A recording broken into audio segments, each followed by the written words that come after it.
Peace. This is J.See with the Underground Railroad on WBFS 89.7 FM. And I'm Stess The Emcee. Chill out, baby. From A to the L, also V89, also Blazing 102.3, also Kiss 101.9. We here at FAMU. We're about to chop it up with the one and only Chuck D from Public Enemy. Legend. Yo, what up, world, man? This your boy Dermo, aka Jeff, where we ain't gonna get all them aliases, man. I'm down with the Underground Railroad, and I'm also one of them hip-hop stragglers of the world, man. Yo, I'm over here at FAMU campus, right in front of the Grand Ballroom, about to check out the legendary, one and only Chuck D from Public Enemy, Bomb Squad, and all other things in between, you know what I'm saying? And I got this main book right here, hopefully I can get this sign off, man. Popping in the club, baby. It's like, you know, they can't wait for this freshman chicks to start up. It's like, yo, you 37, dog. Well, I ain't jail, baby. But why do you think that is? Like, a lot of kind of, I hate to say it, in my days, I'm 39, but like, there's this gap where they look to. I didn't think you was a day over 26. Thank you. I didn't think you was a day over 25. You don't gotta give him compliments. I'm on public record. I'm on August 1st, 1960. That shit's on. I like how this interview has started. You know what I'm saying? It's not very brief, as a matter of fact. I mean, yeah, but neither one of y'all look over my age. Yeah, y'all been drinking the same shit Q-Tip been drinking. I don't know if you just right. The fountain of life. He ages backwards. Music is the ultimate gift. It should be an additive to your life. You know, the industry is a different thing. The industry is something that's concocted. But music is only borrowed. And since we borrow it, it's on loan to us. We use it in the best because it belongs to the people and culture belongs to the people. So it's an additive to your life. And when it becomes a depressant, when it actually is a debit to your life, you got to also reevaluate what it is that you're into. That's all we take in. We take in the music. We don't all that other shit. Like, and we're at a time right now where everything's about everything else but the music. Because we're in a full 360 degree, which also reflects why guys like Leo started a 360 degree deal. That's art coming at people as opposed to like music. My day is like what you listen to first, and then you're able to see it on TV, like on Soul Train, American Bandstand, Lucky, or whatever. And then, so you listen to things first, and everything was based on sound. Now, sight, how you take it in, how you adapt it, how you can access it. It's like it's a part of people, but it's also delivered by many different sources. So that's what makes it totally different than any time before, especially the last 3 years with pads and phones. Because the phone is the human remote. But wouldn't you say, like, going with that 360 theory, isn't it cycling back to where people are starting to pay more attention to what they're listening to and kind of getting away from the images and the illusions? No, I don't think people are paying more attention to what they're listening to. I think it's just like you have more information, you also have more misinformation. So everybody's voice is heard. So how many voices are somebody hearing out of the fray? You know, people for the first time in like the last 5 years are now used to seeing voices in text form, in short blurbs such as Twitter, Facebook, and face and words next to it. You know, so a lot of people are reading it. You know, and a lot of people are reading opinions. And a lot of people are reading opinions that ain't based on facts. So a lot of that's going on. So there's a lot of voices out there. So a musical voice is just another voice. Does it have a dominant effect? Maybe if it's marketed by, you know, a big gigantic budget to sweep over radio stations, and I mean commercial radio stations, which is I think the cancer of Black America. Yeah. So that's why a lot of things are the way they are. I mean, it's propaganda, it's brainwashing in the highest form. All you got to do is just like, you know, find a 12-year-old person and play them something 20 times in a row, and somebody said, "Oh man, they ain't really listening to the radio." Yes, they're listening because it's free and it's on.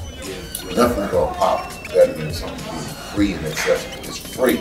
So, and it's a radio station, like in this town, commercial radio station, what, 2, right? Or 1 now. 1. Right. For the longest time it was 2 and then 1. But it's been the same station that black folks probably say, you know what, this has been the station since I was 4. They playing new music or whatever, so this is my station. They not switching up for other stations on the dial. is where college radio comes in to be the alternative. But how many stations are on the dial? And how many stations do we listen to as a people? We usually listen to the one that we told to listen to. Yo, but they playing the shit I want. Okay, but how you know the shit that you want ain't somewhere else also? But you know, I mean, whatever coming my way, that's the hot shit. So this is the things I dealt with. I was just about to ask, you know, like being that we You got a have unique information. voice. You got a very unique voice. Thank you. I mean, yeah, but being that we're in the information age and all that, like, why does it seem like the higher powers are actually shielding information from the people as opposed to letting people figure out the information for them? I mean, on their own, whatever. You want to control people, right? Why the hell you want to give them access to their own thing? You know, I mean, you got two choices. Pick who you want to be president. That third Green Party thing, they either push far away from the equation.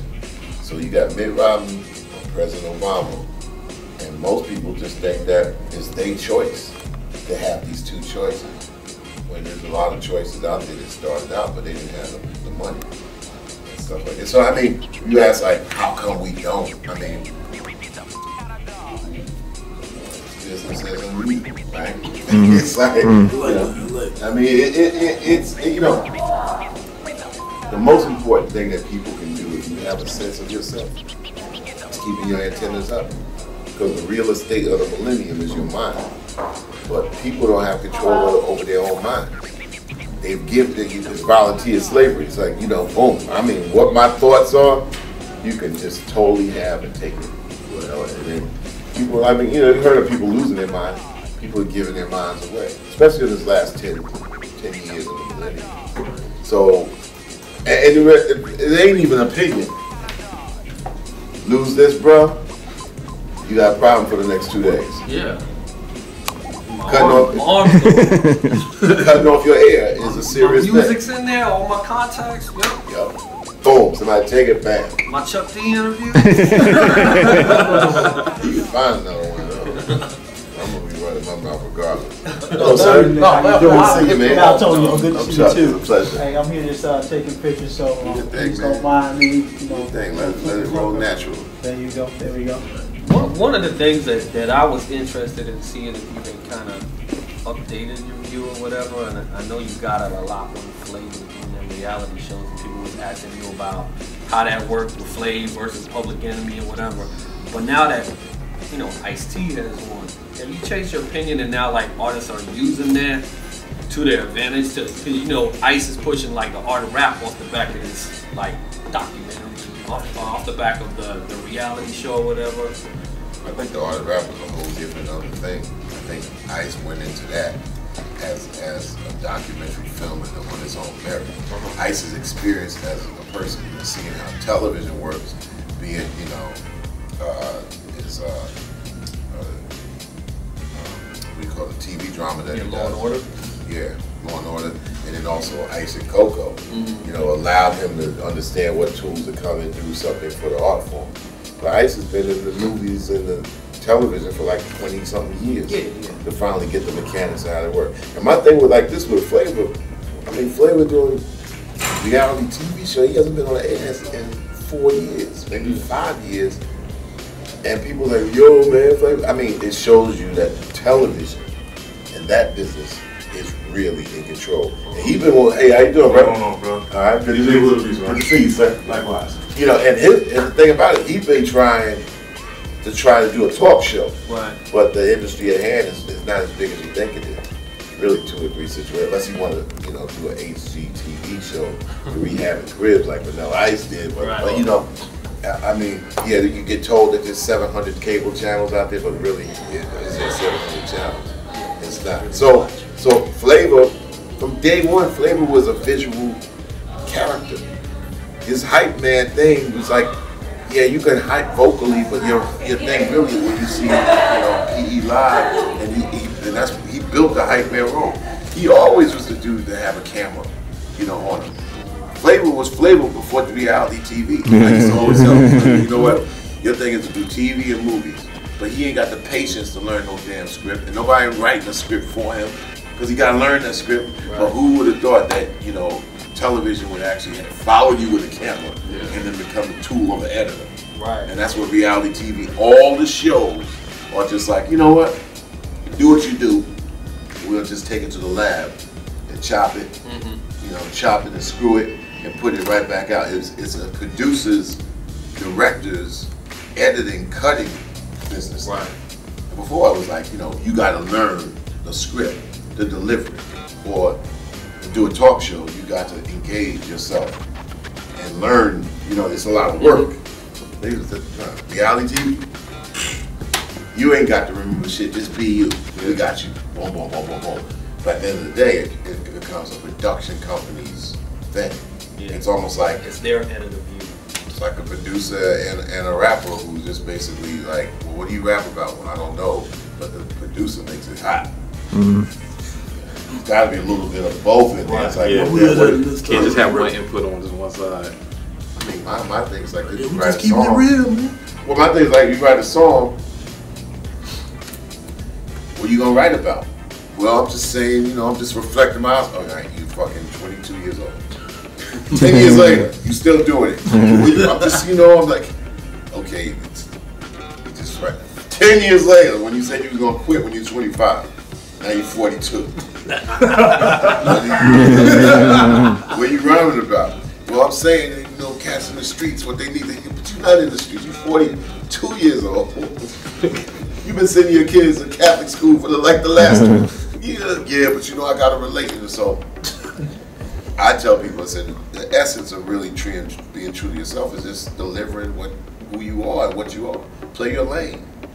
Play your lane. I'm 52 years old. I ain't never fronted like, oh yeah, by the way, man, don't tell my age because I'm like 36 because I'm trying to attract a demographic of 24-year-old kids that go to FAMU. You know what I'm saying? Play your lane and they will come. It's like, you know, you don't see Arnold Palmer and Jack Nicklaus playing with Tiger Woods. They got the senior circuit, man. You know what I'm saying? I used to bug out, man. I used to like, damn, I thought they was retired. No, that's the senior circuit. They just do their thing with them. Chichi Rodriguez and all those cats. It's like, yeah, and then, you know, and then Tiger Woods, they thrust in with these new cats coming in. That's another thing. I'm like, wow, that's some different, separate shit. But it works. And I think that's where hip hop and rap should be. It should separate itself into its demographics of reality. Because, you know, they're not going to be splashed across the radio. But on occasions, like Public Enemy has got the biggest international record of the year with Hard Me Think. And this record was made 5 years ago. It became the theme of the Paralympics and Olympics. So after the regular Olympics left, they splashed the whole entire UK. And everything starts from the UK when you're talking international. So, I know. What do you think? What do you think about it? I'm like, well, that's not because of us. Fight the Power wasn't because of us. That was Spike Lee and Do the Right Thing and Motown and you know, Splash and Spike putting that shit in the movie 89 times and stuff like that. Damn, he was responsible for magnifying PE. And the only other time we had something magnified like that was Hard Me Think this year. But and I don't know if they know that in Florida. Florida's its own country. Some people. Some people do, the vast majority got their minds closed. They just rather focus on the club. When their mind open up. You know when their mind open up? When they cross the 40-yard line. And even if they're in denial, their mind open up one way or another. As far as the state of the music industry right now, we've all seen The Art of Rap, probably like one of our favorite movies right now. I would love to hear your opinion on the significance of it being released right now, like during this time. Especially being the elder statesman today, one of the four fathers. Oh, pump all that, especially being one of the guys that promoted the film in London and Paris and the United States. And you know, I thought when Ice first told me about the concept of what he was going to do, I said, you know what, this is brilliant because you're going to be able to get a majority of the voices in the beginning, and then it could sequel. Because some people was like, yeah, man, but they didn't have Outkast. And Ice broke it down. I said, I don't care, because what's in the movie is gonna be your favorite's favorite in there. Yeah. You know? And you know what? If it's not Outkast, they looked up to somebody who made them, you know, so on. But a guy like Buster, right? Buster, I think Ice tried to reach out to Buster. He tried to reach out to so many people. He had a list like this, you know. But you know, Bus had to be in Africa, and you know, people's schedules was crazy.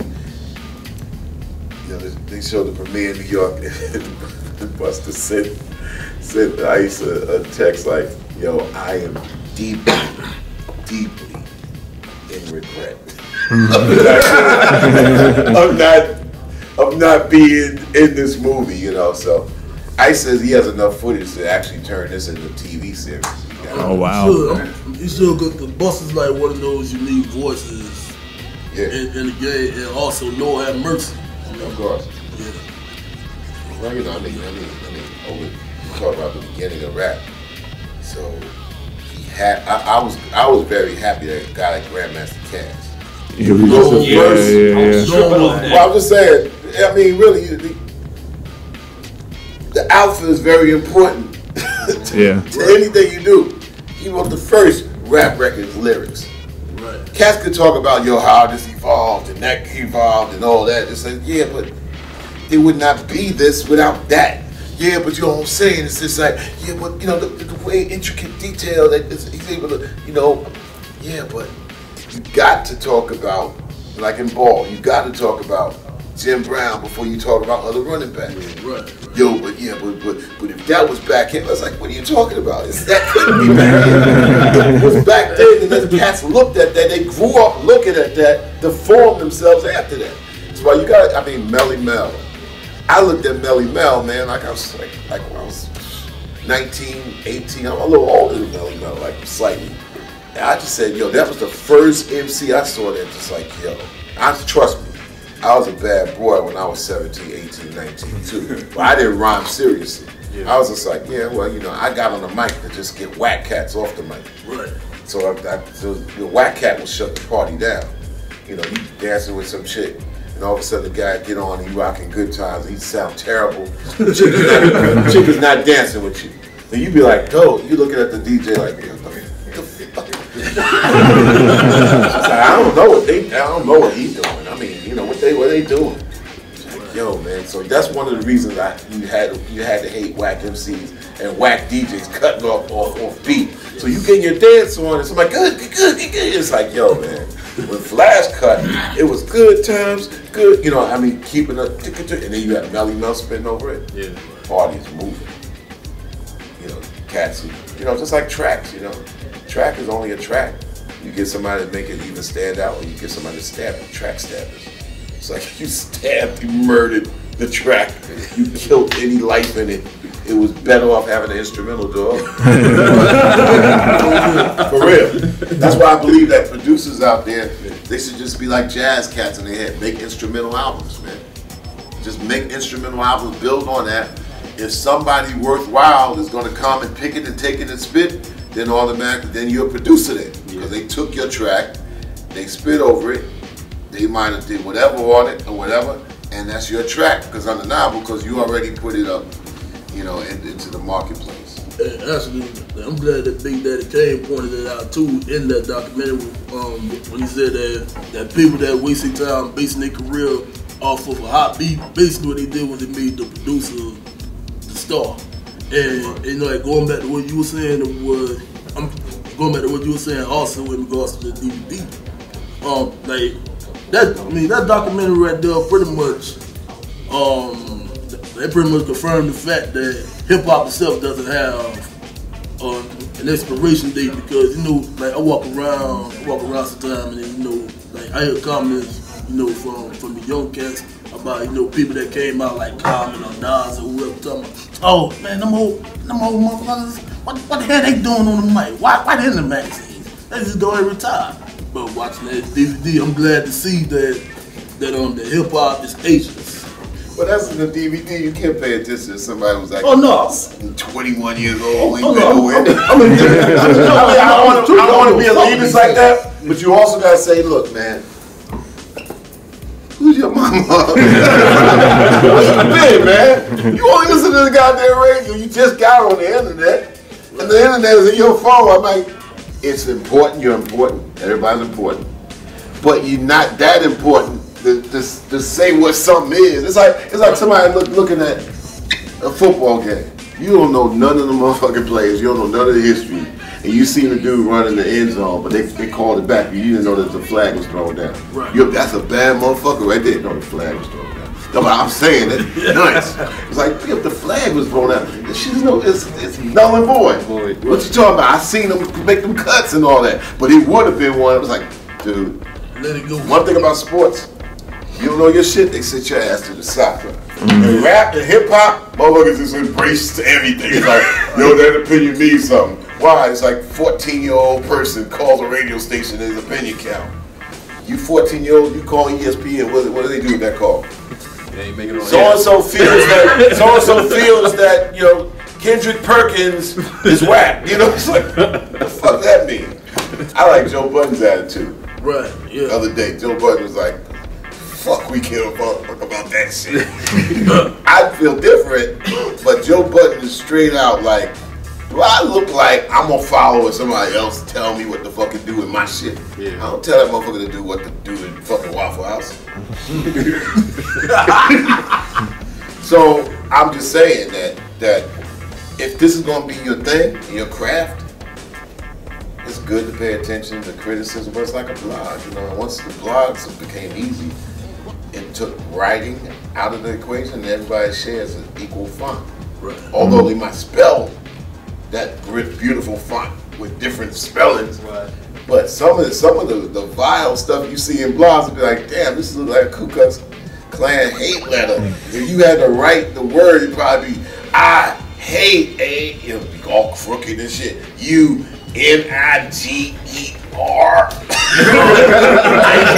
How you gonna pay attention to that? You're like, what? So you gotta, and one thing about the art of rap, it kept the discussion high. When the Big Daddy Kane talks, who I think personally is the most skilled rapper ever to do it, because it comes with power and speed, which is a lost art. Because you don't need to come with power and speed unless you come in double time, which is a thing that a lot of cats like do from UK double time that came out of the jungle and dubstep. So now speed could come back, or like doing it like Twista, but Kane would do it with power and speed, a lyric that meant something, and then dance. And those four are all performance aspects, but if you don't go to performances, you'll never get that. So then you're gonna be judging it sitting in your headphones or sitting in the car. That's only one dimension. That's like listening to a fastball. It's like, it's just it's like, yeah, well, what, give me more of the game. I mean, what the game is about, Yeah. And I'll tell you straight up and down, the game, when Big Daddy Kane stepped on stage, the game is like, yo, okay, try to come on after my ass. And you know what? And I'll take your crowd. Yeah. Now, what has happened the last 15 years when commercial went and got accepted in America, and then lack of tours, only a radio station could throw a gig, right? Then you got a whole different thing going on there. It's just like, okay, radio station throw the power jam, all hip hop lives power blast, and they got all kinds of mixed bag on that. But the performance always basically is like, while they performing, they're not really performing with each other or against each other. And the people that really show up with $120 tickets are like, who, Lord knows who. Yeah. Difference. Back in the 80s, where I came from, when somebody says, well, how's it better or worse in the 80s? Well, I'm not going to say better or worse, but I did tell you, there was tours going on, and people would put 15,000 in arenas where they play rock, and where they play basketball and hockey. And sometimes cats did stadiums where they played football with 5 or 6 act packages. They do it sometimes at colleges down south, like at FAMU, just get in the football field and do a concert and stuff like that with 5 or 6 acts. But I'm telling you, it was a national thing in the 80s. They would play 60 cities. And this is where the closest rap music and hip hop came to rock. If rock was here, especially in his hairband days, and it was slipping down a notch, until Nirvana brought it back up and grunge, and then they went into another level. But rock was here and hip hop was here.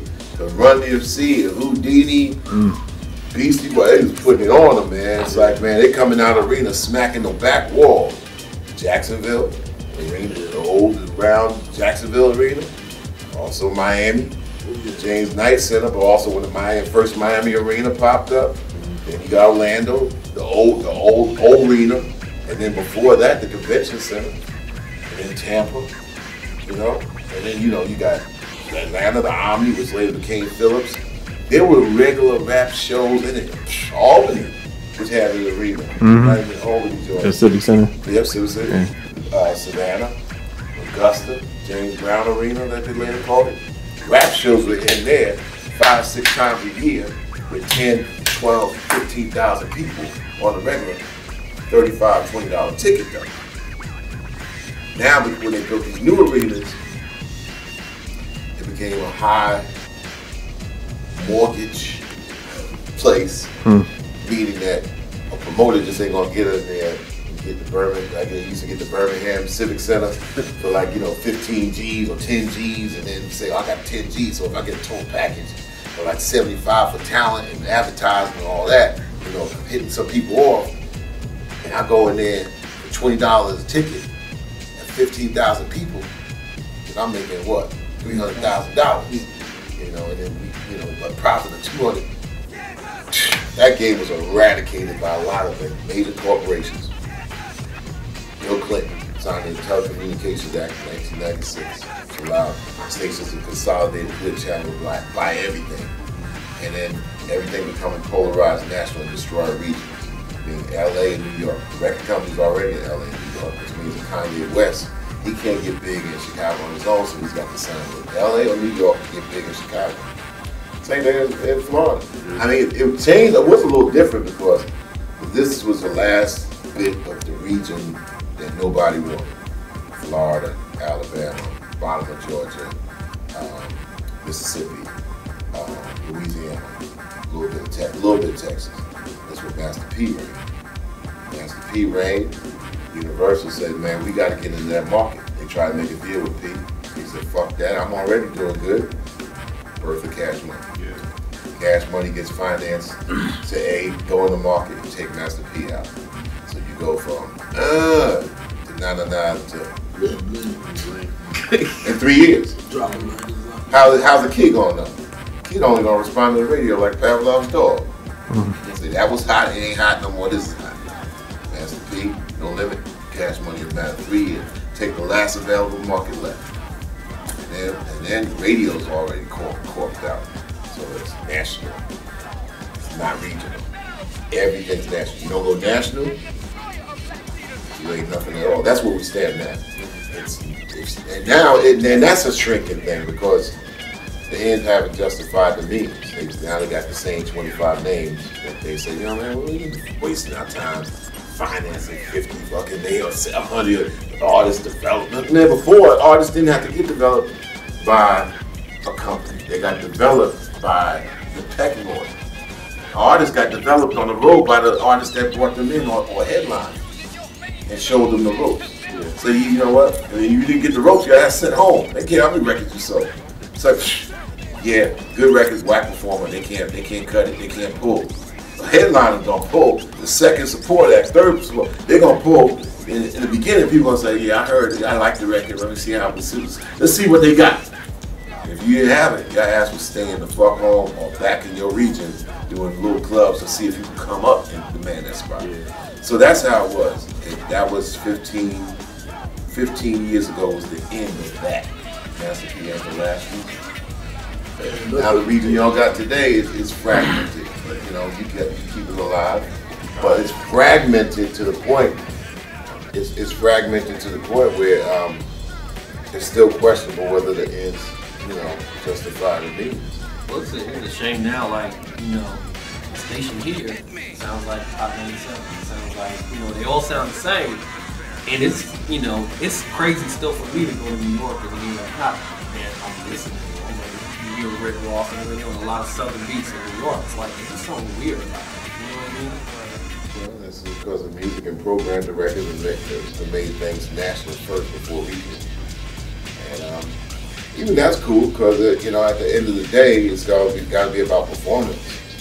But the thing is, somebody might not want to go into New York and say, okay, I'm gonna perform at Madison Square Garden against cats that, I mean, but it's a different time. You know, their demographic is trained from the radio. You know? The thing is, the real result that people come away from the concert with 7 or 8 of a radio concert. You ask them how was it, and they're like, so I tell my daughter, my other daughter, 19.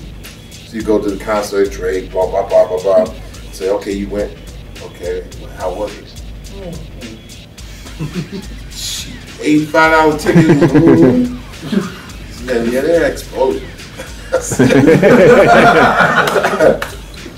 You know, my thing is like this. If you need explosions, it's very difficult to say that you need to be out there.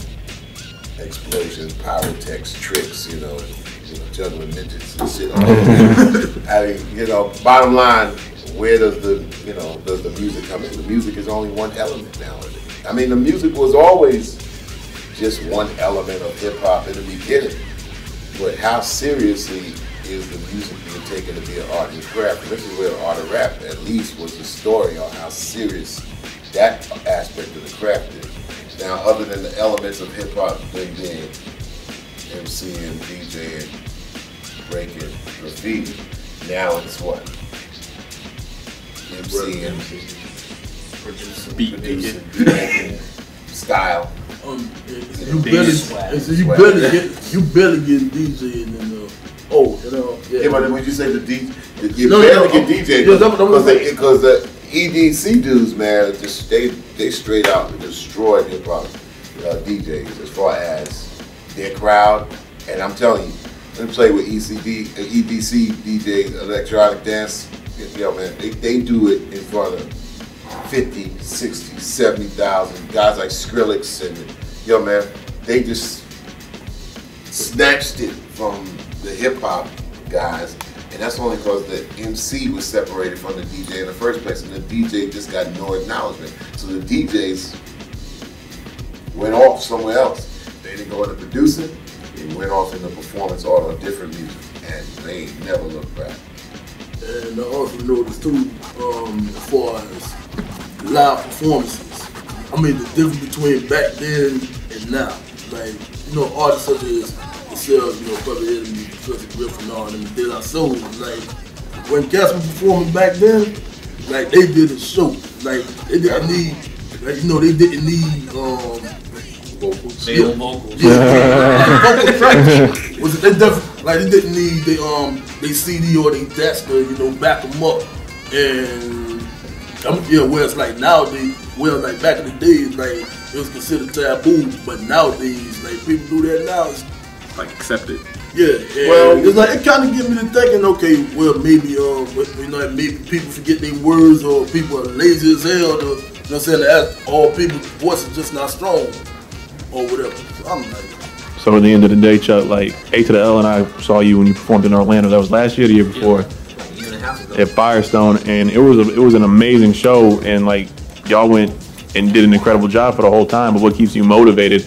I mean, to want to go out to constantly do those shows. After you seeing? Well, we normally play all over the world. We play at stadiums and places like that. But bottom line, you can always go on the old adage of saying, if somebody heard about you, they see you for the first time. Mm-hmm. Don't get. I mean, all this stuff comes from James Brown and beyond. It's like, don't get dismayed if you're watching 10 people. You can't rock 10 people. You can't rock 100. Yeah. You can't rock 10 people. Yeah. You can't rock 1,000. You definitely ain't gonna rock 10,000. So, but then you have to also say, is it a priority in today's world? And it's not. The priority could be the illusion that somebody has the ability to be in somebody's head. Like, of course, the swag. If somebody's like, boom, looking at somebody like, wow, Kanye's throwing $1 million, birthday party for Kim Kardashian. The image in somebody's head is already a level of performance art. They might never ever see this person in person, because seeing this person in person might not even register as much as what's in their head. It's like going to the club and like, okay, I heard so and so at the club. What are they gonna do at the club? You know, you just be there. Why are they in the? You know, why is this? Why am I paying $15 extra? Because they in the club. Yeah. And they in the VIP section. Look, we 10 years from Ashes actually earned sitting in the VIP section. Oh yeah, you know, we got the Ashes of Pop over there. It's going around on tour. Some people are smoking. Yeah, but, you know, what I'm saying is that you can do a lot of new things to a new audience. And the reason I said my 19-year-old daughter is that minute one, what people fail to understand is that there's already enthusiasm with anybody from 17 to 20 anyway. Why? They at the crib on their own for the first time. Minute one in the concert, why? Because I drove here, me and my friends, we had a spot. You know what I'm saying? It's like, you know, it's like, is it about rocking them? No, it's like, shit. Yo, we out with my friends. It's 18 that's the shit that they hear all kind of people. That demographic, you gonna get that demographic to just be happy from 16 to 20 anyway. If you do it, I mean, you have to do a lot of whack ass shit to make them go. That's why my daughter's a little biased because she's seen, performances. She's seen all kinds of performances. But you know, one thing that she's enthusiastic about, she go in there, it's like, okay, you know, I drove here with my friend, I got freedom. That's an enthusiastic moment. It changes at 30. Be like, look, I've been seeing all these shows, I'm gonna see what this shit's all about. I'm gonna go watch this film and see what the hell. You know, people at 30, 31, okay, I got a babysitter. I get home, I get up in the morning, because I mean, you know, somebody got to get up in the morning. Yeah. I ain't got a job, but my wife do, my girl do, you know, I do have some seeds. So all that comes into factor, the saying, and I paid for this ticket. So I'm going to sit in the seat. So I'm going to leave this motherfucker. Like, oh, that shit was fucking incredible, man. This is why in clubs, you know, you can't beat, you know, alcohol. Or drug. That's why the drug trade was so big. It's like, you know what? The performance is whack. He doesn't make fucked up. I don't know who performed back in the 60s. I don't know, but I had some fucking LSD and that shit was the best concert. It got shit to do with the performance. But, you know, those performers also come from another time where they had to take it to another level, so the performance expectation was still high, even if a person was fucked up. Yeah. Today, expectations are low, and when a person gets fucked up, it's also like a pacifier. Let's go in the club. Oh, well, you know what? You know, boom. So-and-so's gonna perform in the club. Yeah, well, you know what?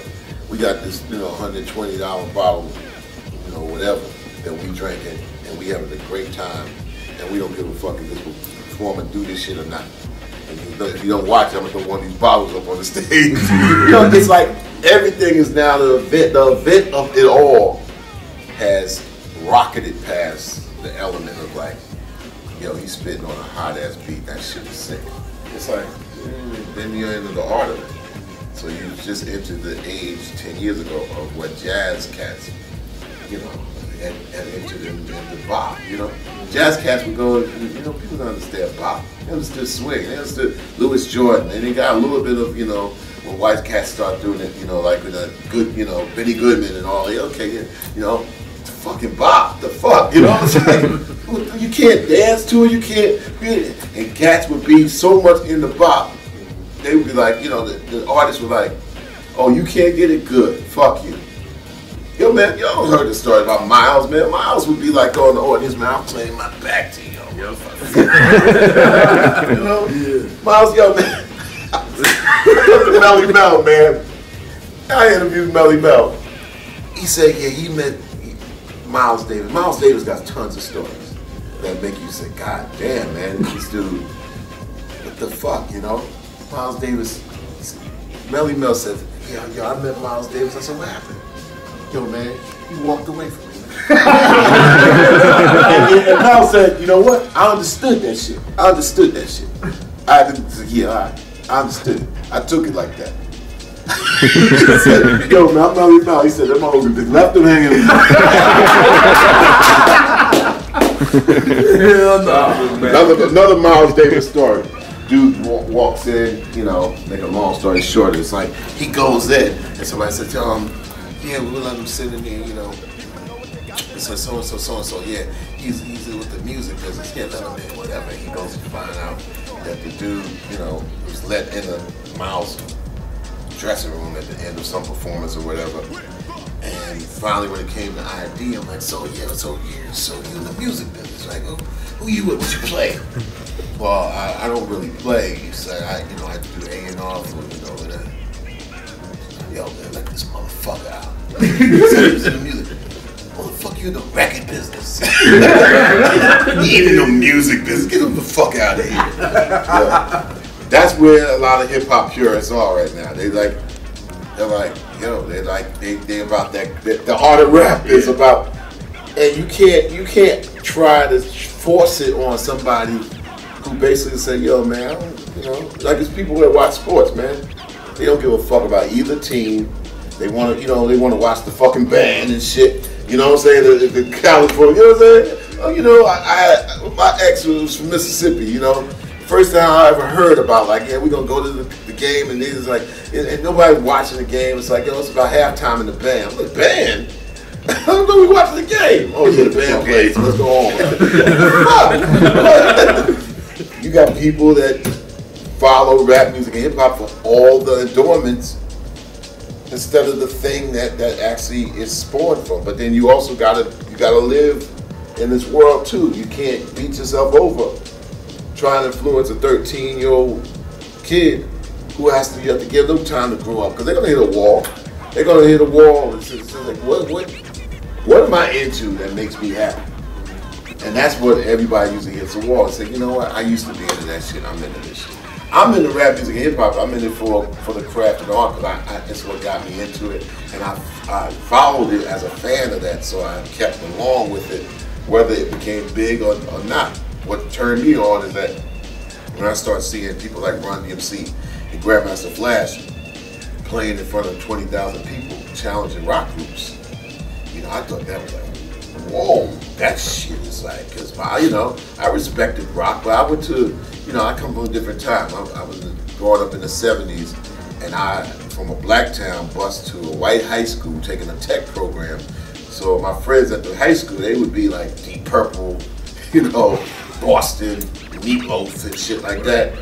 And we like, you know, Teddy Pendergrass and Earth, Wind & Fire and shit like that. You know, they wear corduroys and long hair, and, you know, we got fros and platform shoes, and don't fuck with my, you know, my shit dirty, that type of thing. Culture clash. But together we came together because, wow, let me check that out, and you checking this out. Yeah. And you know, James Brown, Mick Jagger, you know what I'm saying? That type of thing. Which was culture. Culture brought people together because it got segregated, and nobody, you know, I mean, blacks knew about overall rock and pop culture a bit. The whites at that time, man, it was like, man, I have no fucking idea. If that's not making pop radio, we don't know. We know a little bit about James Brown and the Spinners, but you know, this is what I'm into. Yeah. Sports automatically brings you together because your teammates, you drop all your differences, you run in a relay race, you're passing the baton, you share your team. But in music, the togetherness had kind of lapsed off. And you know one thing, when you play in a band, I'm not a musician, I don't play an instrument. But one thing about a band, you gotta play together. The bass player can't be over there, the guitar player, and that's one of the things that's hurt hip hop in the last 15 years especially, the destruction of collectives. The DJ and MC, when they first parted, it got further apart. Everything else is just, and MCs with each other. Everybody's a soloist. Yeah, a soloist ain't gonna, yo, a soloist, unless they fucking dynamic, and even Kane had like, you know, scoop and scrap. Let's say somebody like, you know, KRS, Scarface, who comes out of the group, J.See, who's just understood, you know, performance, Lil Wayne even, you know, you gotta really really have, you know, people can't take their eyes off you. Then what you do once they can't take their eyes off you, you know. But the destruction of groups have really hurt hip hop, because when you're a group, you gotta play together. You just can't be just everybody just doing their own thing and not come to a point of really getting the song across. So soloists have really kind of hurt hip hop. Even when people come together as super groups, like to me, favorite of mine is Slaughterhouse. You know. So with Crooked Eye, Royce the Five, I'm just saying, you know, Joe Budden, Royce the 5'9", Joel Ortiz, and Crooked Eye, those four are formidable MCs. You know, and they're working better at trying to be a group, because, you know, it's one thing different. It's like collaborables. It's like I got my verse, and you got your verse, and we stacking verses, but we really, you know, we're not a group. Treacherous 3 is a true group. Beastie Boys are a group. Beastie Boys trading verses. That's why the Beastie Boys without Adam Yauch is almost like an impossibility. So because they were intermittent with each other, and that's, you know, that was really kind of the rough. But a lot of groups, when they call themselves groups now, it's just like, let me bring my verse to the table. You got your verse, and really I don't care what your verse is about. But my verse, you know, I'm gonna do you in this song, and that's fragmented, and usually the audience is fragmented and confused too. Like, I thought y'all a fucking group. Can y'all do this shit together? Or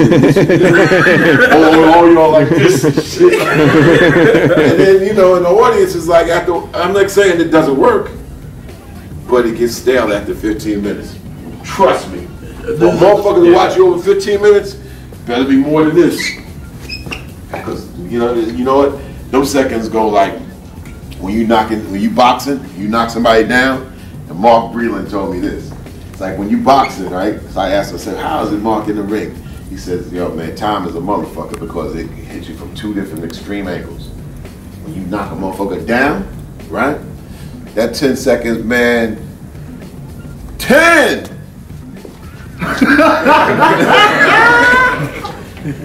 9! You're like, yo, what the fuck? Y'all 1, 2, 3, you know? Yeah. He says, when your ass is knocked down, that shit is like 1, 7. He said, so that's the same thing with a performance. Your ass up there for 15 minutes and you ain't got it fucking figured out. Fucking audience is looking at them seconds like this shit is ankle weights, man. It's like waste time, waste money. 2. It's like, yo, this shit, man, is fuck.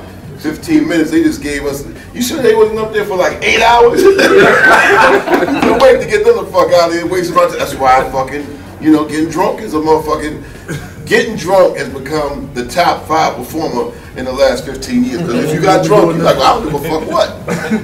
You know? So these are some of the things that hip hop in, I would say, the 80s would be. Hip hop bust drugs in the ass.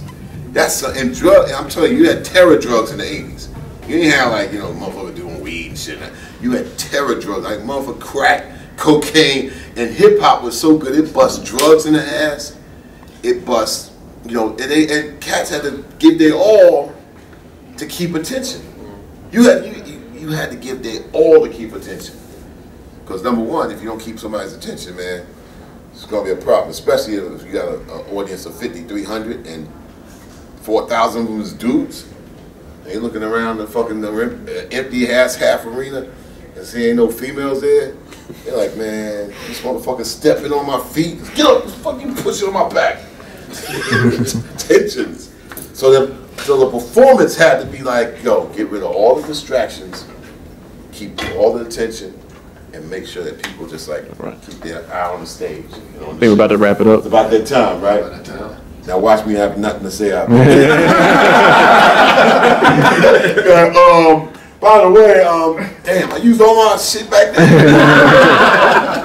But it's a pleasure talking to you, gentlemen. And I'm sorry that you only got like 4 questions. No, you're good.